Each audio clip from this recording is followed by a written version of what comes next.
देख रहे हैं जस्टिस 24 न्यूज। इस्लाम जिमखाना में एडवोकेट रुबीना अख्तर रिजवी का सम्मान, महिलाओं के हक की उठी आवाज। मुंबई मरीन ड्राइव स्थित इस्लाम जिमखाना में एक भव्य कार्यक्रम का आयोजन किया गया, जहां रिजवी लॉ कॉलेज की डायरेक्टर और हेल्प योरसेल्फ फाउंडेशन की संस्थापक एडवोकेट रुबीना अख्तर रिजवी को उनके सामाजिक योगदान के लिए सम्मानित किया गया। यह कार्यक्रम उनके जन्मदिन के अवसर पर रखा गया था। कार्यक्रम में समाज सेवियों और स्थानीय लोगों की मौजूदगी रही। सभी ने रुबीना रिजवी के कामों की सराहना की, जो लंबे समय से महिला अधिकारों को लेकर सक्रिय है। अपने संबोधन में उन्होंने कहा कि महिलाओं को समाज में आगे बढ़ने का पूरा अधिकार है और उन्हें अवसर मिलना चाहिए।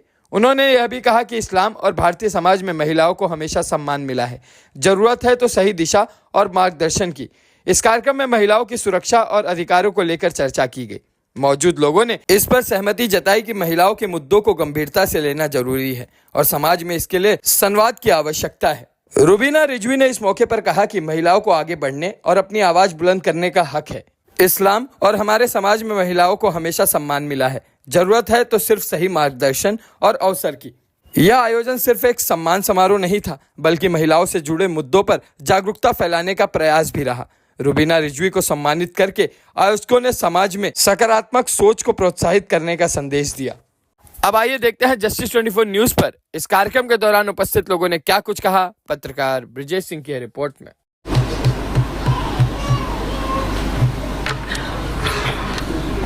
मेरा नाम आज बहुत इज्जत से और बुलंदी से लिया जा रहा है। मेरे नाम पे बहुत लोगों को फख्र हो रहा है और बहुत फख्र किया जा रहा है। आपको मैं बता दूं कि जब से औरत पैदा हुई है तब से वो ऐसी ही है। इस्लाम में औरत कभी कमजोर थी ही नहीं। माँ खतीजा से लेके माँ आयशा देख लीजिए। माँ खतीजा का जहां पैसा इस्तेमाल हुआ, आज माँ आयशा के लिए हम हद कहते हैं। माँ फातिमा तो ज़हरा के बच्चों ने आज इस्लाम को जिंदा रखा है। तो कहाँ इस्लाम में औरत कमज़ोर है? कहीं नहीं। लोग कहते हैं कि मुस्लिम मर्द जो है वो औरतों को आगे बढ़ने का मौका नहीं देते। मगर मौला अली मुश्किल खुशा की बात करें, मौला अली मुश्किल खुशा क्यों, हम पहले अपनी जड़ की बात करें जो नबी पाक करीम सल्लल्लाहु अलैहि वसल्लम है, उनकी ही बात करें। कहाँ उन्होंने मौका नहीं दिया।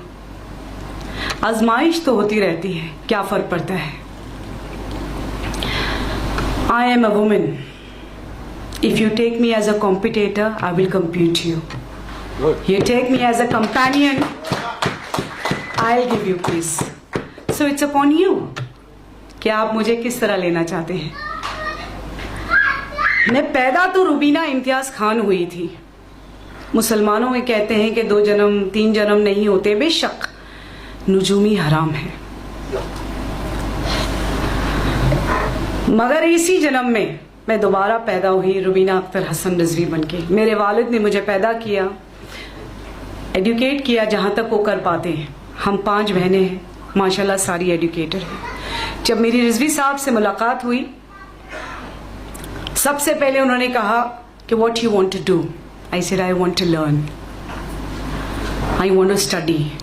बिकॉज जब उन्होंने तारुफ कराया अपनी टीचरों से, अपने उस्तादों से, तो I was just a graduate and I was feeling embarrass कि ये तो सब प्रिंसिपल्स हैं, PhD हैं, and I am just a graduate, दो आई एम डॉक्टर रिजवीज वाइफ। तो डॉक्टर साहब ने कहा मैनेजमेंट एडुकेटेड हो या ना हो, मैनेजमेंट होता है। बट मुझे ऐसा लगा कि नहीं, मैनेजमेंट होता ज़रूर है, मगर मैनेजमेंट भी एडुकेटेड होता है। तो मैंने डॉक्टर साहब से गुजारिश की कि आपको मेरी पर्सनालिटी देख के क्या लगता है कि मुझे किस चीज़ में तालीम हासिल करनी चाहिए और किस तरह आगे बढ़ना चाहिए। क्योंकि वो मेरे शौहर हैं और बहुत अच्छी तरह मुझे जानते हैं कि बहुत बेबाक तरीके से जीना पसंद करती हूँ। औरत है, औरत हूँ और औरत की तरह जीना पसंद करती हूँ। ये सोच रखती हूँ कि मुझे कोई गिराना चाहे गिरा ना सके, मुझे कोई मिटाना चाहे मिटा ना सके। औरत है, औरत हूँ और औरत की तरह ही जीती हूँ। तो उन्होंने कहा कि ठीक है, तुम वकील बन जाओ। आपको बता दूं कि मेरी पेरेंट्स की साइड और मेरे हस्बैंड की side, I am the only one lawyer. मैं पहली वकील हूँ अपने माँ बाप के घर में भी, पूरे खानदान में, और अपने शौहर के वहां पर भी। जब मैंने पढ़ाई शुरू की तो सब लोग ने कहा कि क्या जरूरत है, घर बैठो, मगर डॉक्टर रिजवी ने कहा क्या जरूरत है, कॉलेज में बैठो। I completed my BA LLB LLM। आपको पता है डॉक्टर रिजवी ने ही वो पूरा सफर तय किया। मेरे एग्जामिनेशन हॉल के बाहर बैठते थे और मुझे कहते थे पूरे 3 घंटे बिताना, कुछ ना समझ में आए तो भी कुछ भी लिख कर आना। It was doctor Rizvi. LLB करने के बाद जब मैं पहली बार कोर्ट गई तो मेरे लिए बहुत डिफिकल्ट था। डॉक्टर रिजवी की कंपनी ज्वाइन कर लिया, बट क्योंकि वो बिल्डर है और बहुत शांत स्वभाव के हैं तो सिविल लॉ मुझे समझ नहीं आ रहा था। मैंने कहा ये पेड़ पौधे मुझे समझ नहीं आ रहे, आप खून वून करें। तो उन्होंने कहा मैंने तो किसी का थप्पड़ भी नहीं मारा है, मेरी आंख ही काफी है, मेरा नाम ही काफी है डराने के लिए। Then I learned cyber, then I did my forensic. I am a cyber forensic lawyer of India, and that is also an Indian Maharashtrian Muslim. Indian क्योंकि मैं हिंदुस्तानी हूँ, महाराष्ट्रन क्योंकि मैं महाराष्ट्र स्टेट में रहती हूँ, और मुस्लिम क्योंकि मैं मुस्लिम पैदा हुई हूँ। So I'm an Indian Maharashtrian Muslim. I'm sure बहुत जगह ये बातें जाएंगी और उन्हें समझ में आएगा कि एक मुस्लिम महिला अपने आप को किस तरह से एड्रेस करती है। So I am an Indian Maharashtrian Muslim. आप भी ये बोलना शुरू कीजिए, क्योंकि ये कहते हैं कि हम मुस्लिम हिंदुस्तानी नहीं है। अगर अल्लाह की मर्जी होती और हमें टैटू लगाने की इजाज़त होती, जो शायद आप सबको पता है कि टैटू हराम है, जहाँ पर टैटू लगता है वहाँ की जो सेंसेशन है वो ख़त्म हो जाती है, ख़त्म हो जाती है। वज़ू नहीं होता, वज़ू नहीं होता, गुस्ल नहीं होता, गुस्ल नहीं होता, नमाज नहीं होती, तुम्हारी दुआ पूरी नहीं होती। तो अगर टैटू की इजाज़त होती तो मैं ज़रूर हिंदुस्तानी लिख कर घूमती, है ना। So I am an Indian Maharashtrian Muslim. I am the only one Muslim forensic lawyer of India.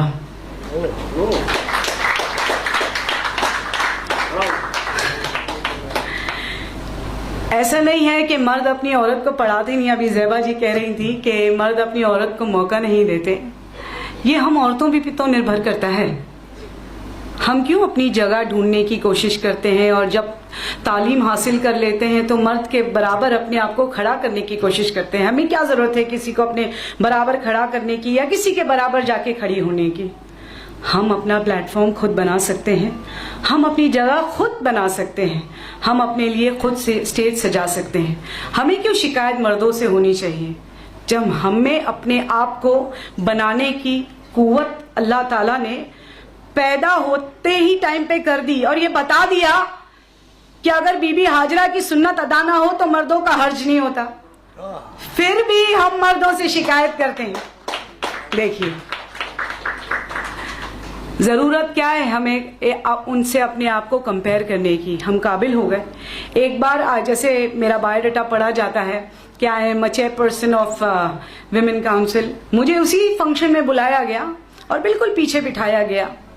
मुझे नज़रअंदाज किया गया बिकॉज बहुत सारे, कोई मुस्लिम महिला नहीं थी स्टेज पे, पॉलिटिशियंस लोग थे, वो भी मुस्लिम्स नहीं थे, तो मुझे पीछे बिठाया गया। और बहुत गुस्से से मैंने डॉक्टर साहब को कॉल किया एंड कहा कि डॉक्टर साहब मैं चेयरमैन हूँ और मुझे स्टेज पे नहीं बिठाया जा रहा है। तो डॉक्टर साहब ने मुझे कहा, क्योंकि वो मेरे शौहर है और मेरे मेंटोर भी, आपने जो इतनी तारीफ की आपको मैं बता दूं कि मैं वो हूँ और वो मैं हूँ। I am doctor Rizvi and doctor Rizvi is me, है ना। सो बहुत नसीब वाली हूँ कि मुझे ऐसी शायद मेरे माँ बाप ने बहुत अच्छा काम किया हो, या उनकी इबादत का नतीजा है कि I am today Mrs Rubina Akhtar Hasan Rizvi. बताती हूँ। अच्छा है ना, ये होना चाहिए। इतनी सारी स्पीच के बाद मेरी गर्म स्पीच तो होनी चाहिए। अगर देखिए there is a very thin line between a speaker and orator. Speaker जो है वो पेज देखकर पढ़ता है, जो आपने लिखा वो पढ़ देता है, बट हम ओरेटर्स हैं, हम महफिल देख के बात करते हैं। बहुत बोर हो रहे थे लोग मेरी तारीफ सुन सुनकर, भूख भी लगी होगी डेफिनेटली, तो मैंने कहा थोड़ा दिमाग ताज़ा कर दूं, फिर पेट ताज़ा हो जाएगा। ठीक है, तो मैंने मेरे मेंटोर को कॉल किया जो है डॉक्टर अख्तर हसन रिजवी साहब। बहुत एजिटेट हो गई, तो उन्होंने मुझसे कहा कोई बात नहीं, कितने लोग हैं वहां पर? आई सेड मोर देन 1000 और 2000 people and Sahara Star hotel, and मेरा पोस्टर लगा हुआ है पीछे, and I am not called. He said wait for your time to come. बोले तुम हमेशा जो डायलॉग मुझे कहती हो वो अपने आप को कहने लगो, मैं जो तुम सबको कहती हो वो अपने आप को कहने लगो। तो पहले मैं आपको वो बता दूं जो मैं हमेशा सबको कहती हूं, यह अल्लाह का स्टेज है और हम सब परफॉर्मर्स हैं। अल्लाह के अपॉइंटमेंट से लेके अल्लाह के रिटायरमेंट तक हमें परफॉर्म करते रहना चाहिए। जब जिसका किरदार खत्म हो जाएगा वो ऊपर चला जाएगा, बट सी टू इट कि जब तक आप इस दुनिया में हैं आप अपनी छवि छोड़ कर जाइए, ता कयामत तक आपको याद करे वो ऐसा काम कर जाइए। तो डॉक्टर साहब ने कहा तुम सबसे कहती हो, तुम अपने आप से भी कहो, जब तुम्हारा वक्त आएगा तब स्टेज वालों को और बैठने वालों को समझ में आ जाएगा। शायद मेरी बहुत सी टीचर्स इस बात की गवाह थी, मैं बिल्कुल सब्र रख कर बैठी हुई थी जब मेरा नाम पुकारा गया, और मैं जब स्टेज पे जाती हूँ, standing ovation with in 20 minutes. मैंने टाइमर रखा और मैंने कहा सिर्फ 32 मिनट बोलूंगी। 31 मिनट में मैंने अपनी बात खत्म की। 32 सेकंड्स पर उन्होंने कहा कि आपके लिए शॉल और बुके। आई सेड क्या क्या? तो उन्होंने कहा मैम आपको हम शॉल और बुके देना चाहते हैं। आई सेड क्या? आई सेड तालियों की गूंज से मुझे सुनाई नहीं दे रहा है कि आप मुझे शॉल और बुके देना चाहते हैं। एक्चुअल मेरा फेलिसिटेशन हो रहा है, आप अपनी शॉल और बुके किसी और के लिए रखिए। ठीक है, 32 मिनट्स हो गए, अब चलती हूँ। आफ्टर 32 मिनट्स जब मैं सहारा के बाहर जाती हूँ, the half of the hall goes out with me just to click a picture and just to meet me. एक औरत हूँ, एक औरत की तरह ही जीती हूँ। सो आपको भी इंतजार करना चाहिए। कोई आपको पीछे बिठाए, कोई आपको कमतर समझाए, आपको कमतर अपने आप को समझना नहीं चाहिए। हम सब एक अजीब कुव्वत लेकर बैठी हैं। आई am the one who gave man birth, I am the one who bought man on earth. तो फिर अपने आप को कमतर क्यों समझना और कमजोर क्यों? सबसे ज्यादा कमजोरी हम महिलाओं में यह है कि बाजू में किसी अगर एक महिला को दुख हो रहा है तो हम जाती नहीं, उसे समझाती नहीं, वो दर्द को बांटने की कोशिश करती नहीं, हम तमाशाई बन जाती हैं। फिर उसके बाद हम शिकायत करने लगते हैं कि उसके साथ ये हो रहा है वो। The moment you start thinking for your self, you know मेरे फाउंडेशन का नाम ही है हेल्प योर सेल्फ फाउंडेशन, क्योंकि जब मैंने पहली बार कैंसर अवेयरनेस कैंप लिया था तो रिजवी कॉलेज की टीचरों ने एजिटेशन शुरू कर दिया ये कहकर कि अगर हमें कैंसर हो जाएगा या ट्यूबरक्लोसिस हो जाएगा तो हमें हमारे घर से निकाल दिया जाएगा, जबकि मैंने फाउंडेशन खोला भी नहीं था। इसीलिए it is help your self foundation. आप लोगों को किसी की तरफ देखकर ये पूछने की जरूरत नहीं है कि आज मैं कैसी लग रही हूँ। आप आईने के सामने खड़ी रहिए और रोज कहिए कि मैं बहुत अच्छी लग रही हूँ। That is more than enough.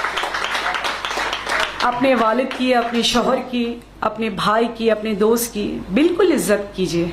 Educated हो जाने के बाद आज बहुत सारी मुसलमान लड़कियां भी, बच्चियां भी आज डिवोर्स की तरफ बढ़ रही हैं। थोड़ा सा तालीम हासिल कर लेती है तो फिर डिवोर्स की तरफ बढ़ने लग जाती है। आप याद रखिए, जब आप एक पेड़ को देखते हैं ना तो जो मजबूती से खड़ा है वो मर्द है, और जो झुकी हुई टहनियां जिसमें फल और फूल आते हैं वो औरतें हैं, है ना। आपने अपने मगरूर रिश्ते से या आपने अपनी मगरूर एटीट्यूड से अपने आप को इतना झुका दिया तो आपने अपना पेड़ गिरा दिया। तो जिस तरह शौहर के लिए अपनी औरत को मजबूती से पकड़ने की इजाज़त अल्लाह सुब्हान व तआला ने दी है, उसी तरह हम औरतों को भी उन्हें समझने की क़ुव्वत अता की है। बेशक उस समझ का इस्तेमाल करें, उनका साथी बनिए, उनका कॉम्पिटिटर नहीं। मैं हमेशा उन बच्चियों को भी यही समझाती हूँ, आप भी अपनी बच्चियों को यही समझाइए। बहुत तालीम अता करें, क्योंकि बहुत सारी पेरेंट्स, मुस्लिम पेरेंट्स ऐसे हैं जो ग्रेजुएट भी नहीं होने देना चाहते हैं। जब वो अपनी लड़कियों को शादी करते हैं तो मैंने देखा है 12th स्टैंडर्ड के बाद वो कहती है madam please please please board exam भी नहीं, जाके शादी ही करनी है। फिर उसके बाद में वो 3 तलाक का सामना करना है, फिर उसके बाद में वो बर्तन धोना है। The moment as a mother if I say my daughter is a engineer doctor, उसका शौहर, उसकी सास भी कहेगी मेरी बीवी एक इंजीनियर डॉक्टर है, मेरी बहू एक इंजीनियर डॉक्टर है। तो ये पहले माँ बाप के घर से उन्हें तालीम मिलनी चाहिए। तो अपनी बेटियों को आप खूब पढ़ाइए, उनके पर मत काटिए। आप तो किसी के घर अपने सोने का परिंदा दे रही हैं, मगर उसके पर खींच कर उनको बिल्कुल पर दीजिए ताकि वो उड़े और अच्छी उड़ान भरे। जो आपके घर में भर रहे थे उसी क्षमता के साथ वो वहां पर भी भरे। So educate your girls more and more. Definitely I will thank today advocate Yusuf Abrani साहब। बहुत कम शख्सियत ऐसी है मुंबई में, स्पेशली मुस्लिम्स, जो रिकग्नाइज करती हैं, चाहे वो डॉक्टर रिजवी हो या मैं हूँ। हम दोनों भी बहुत कम जगह जाने की कोशिश करते हैं, बहुत सटल रहते हैं अपनी लाइफ में। हम दोनों भी बहुत प्राइवेट हैं, मगरूर नहीं, हम दोनों बहुत बिजी रहते हैं। वो मैं एजुकेशन देखती हूँ, वो इस उम्र में भी कंस्ट्रक्शन देख रहे हैं। हम मगरूर नहीं, इसीलिए नहीं, बट हम दोनों बहुत प्राइवेट होते हैं, हम जाना जल्दी पसंद नहीं करते। मगर जब यूसुफ साहब ने कहा कि I want to felicitate you, I was very shocked कि डॉक्टर रिजवी का फेलिसिटेशन समझ में आता है, मेरा क्यों? तो उन्होंने कहा नहीं, जो आपने किया है, because I have a ladies wing and I want to show that I am felicitating a women of empowerment. और मैं सिर्फ और सिर्फ उसी बात का फेलिसिटेशन लेने के लिए आई हूं कि I am a women and a women of empowerment. So बहुत बहुत शुक्रगुजार हूं आप सबकी, बिकॉज मैं आप लोगों के, आप सब मुझे जानते होंगे मगर मैं आप लोगों का नाम नहीं जानती। बहुत लोगों से तारुफ भी नहीं हुआ है मेरा, because I am a very private person. So बहुत बहुत शुक्रिया वक्त निकालने के लिए। देखिए, मुझे बात खत्म करने से पहले आपको ये बता दूं कि मैं ये घड़ी तो पहनती हूँ, साथ में एक इनविजिबल वॉच भी पहनती हूँ। प्लीज आप पहना करें। मेरी दादी कहा करती थी कि एक ऐसी घड़ी हाथ में पहनो जो तुम्हें वक्त का अंदाजा सिखाए और वक्त की अहमियत बताए। जब मेरा अच्छा वक्त आता है तो मैं अपनी हाथ की तरफ देखती हूँ तो वो इनविजिबल घड़ी कहती है ये वक्त भी कट जाएगा। जब मेरा बुरा वक्त आता है तब मैं उस घड़ी को देखती हूँ तो वो घड़ी कहती है ये वक्त भी कट जाएगा। तो ये वक्त जो आप लोगों ने मुझे दिया उसकी मैं शुक्रगुजार हूँ, क्योंकि वक्त सबसे बड़ी चीज़ है इस दुनिया में, बिकॉज हमारा वक्त कब ख़त्म हो जाएगा ये हमें पता नहीं। तो बहुत बहुत जज़ाकल्लाह मुझे यहाँ बुलाने का और मेरा और हौसला बढ़ाने का। यूसुफ भाई, congratulations for you joining the Samajwadi Party, because I think so that's a Muslim political party, and I'm sure that you are on this platform, you are going to gather more and more Muslims, and gather more and more Muslims, whether they are women, whether they are youth, or whether they are men. More and more Muslims on platform where we can raise a voice on our issues. हमारे बारे में तो कोई बात ही नहीं करता, ना करें, हम ऐसे ही बहुत सक्षम हैं, क्योंकि हम नबी की उम्मत है तो हम ऐसे ही बहुत सक्षम है ना। हम उम्मत रसूल हैं तो हमें कोई डरने की या फिक्र करने की जरूरत नहीं। नबी पाक करीम सल्लल्लाहु अलैहि वसल्लम के नाम को बुरा बोलकर भी बहुत लोग अपनी दुकान चला रहे हैं, तो चलाते रहने दीजिए, उन्हें एंजॉय करते रहने दीजिए, है ना। जज़ाकल्लाह बहुत बहुत। अस्सलाम वालेकुम।